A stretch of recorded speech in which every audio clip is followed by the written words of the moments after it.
News 2 is your local election headquarters. Election Day, can you believe it? Less than a week away. It's next Tuesday. And we've been sitting down with Mount Pleasant mayoral candidates this afternoon. We have Kathy Landing joining us now in studio. And Kathy, I certainly appreciate you spending the time with us today. First question I have for you.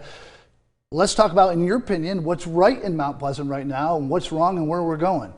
Well, thank you so much, Brendan. I appreciate being here for all your viewers.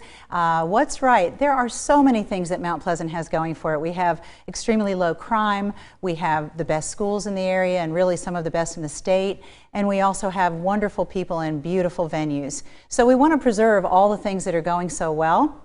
The biggest problem we have by far is traffic congestion, and it's a multi-pronged problem. We've worked hard as a council all together to slow down residential growth, which was really getting out of hand quite a few years ago. It's one of the reasons I ran for council, and we did things that we had to do at the time, like a permit allocation to slow the rate of growth and stop having such huge tract home facilities and so forth.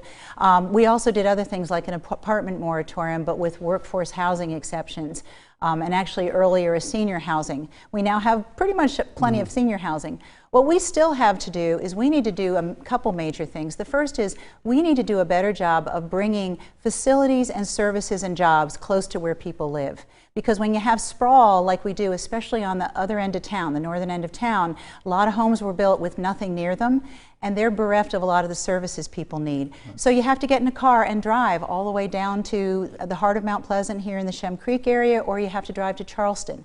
So that's one of the things I've been working hard on. We also need to make sure that our financial stability is great for the long term. We're AAA rated now, we're in a great position, but that's partly because of all the growth and impact fees of businesses coming in. We need to make sure we can replace that for the long term. We talk about growth, we talk about congestion. You hear it from people all the time in Mount Pleasant, we're full. How do you sustain that quality of life here?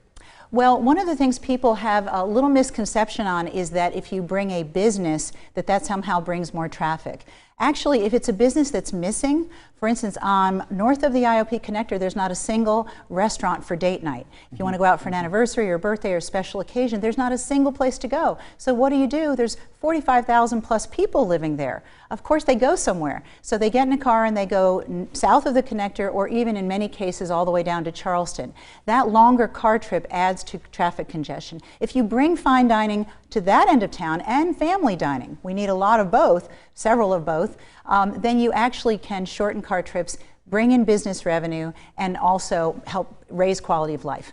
Kind of like what you said in your ad campaign, you want to be a mayor for all of Mount Pleasant. I wanted to kind of have you explain what that means. Yes, excellent point. So I believe strongly that those of us who came here a long time ago, like my husband brought us here with the Navy in 1984, those who are natives, that's wonderful. But there's folks that just moved here a year or two ago, and they want to feel that this is their hometown. They chose Mount Pleasant. We want everyone to feel, and you can't just talk about that. You have to be purposeful.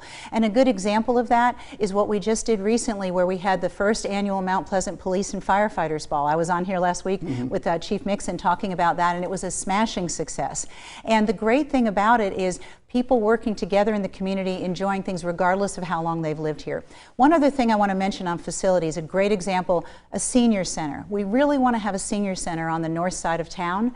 And the one that we have is wonderful. It's by the hospital, East Cooper Hospital, but it's oversubscribed. There's so many people, and it's a long drive if you live in Tupelo or Charleston National. So those are another example of things that we need to bring that will really help make life better for everybody and also shorten car trips. Quickly, your campaign ads talk about property taxes, impact fees. We know they've gone up this past year. Under your leadership, would that continue to be that way?